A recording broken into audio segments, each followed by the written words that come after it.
Happy Friday. Dave Courvoisier here in the Channel 8 newsroom. Thanks for stopping by 8newsnow.com and topping our news today, of course, the third day of the coroner's inquest into the shooting death of Eric Scott, the man who was shot outside a Summerlin Costco by Metro Police.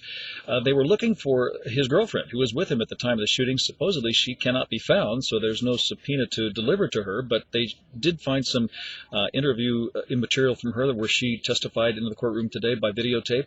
And they're also just continuing with a parade of witnesses who were also there at the time of the shooting. We'll bring you the very latest from the coroner's inquest. We're going to take a closer look at the DREAM Act, which is a bill that Harry Reid has submitted for approval by Congress, and that would allow certain children of immigrants to be approved as American citizens if they meet certain educational criteria. We'll look a little more closely into what constitutes that act. Stephen Colbert was on Capitol Hill today testifying before Congress on immigrant workers. Kind of interesting. He made a couple of serious points, too.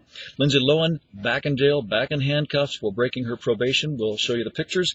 We'll also tell you about a Social Security scam going around. And we want to remind you about Operation Medicine Cabinet, which is a Channel 8-sponsored event happening this weekend to try to break the cycle of prescription drug abuse. You can bring your prescription drugs to drop-off points around the valley, no questions asked. We'll remind you about that. We'll have a lot more news for you coming up on our news between 4 and 6:30. Hope to see you then.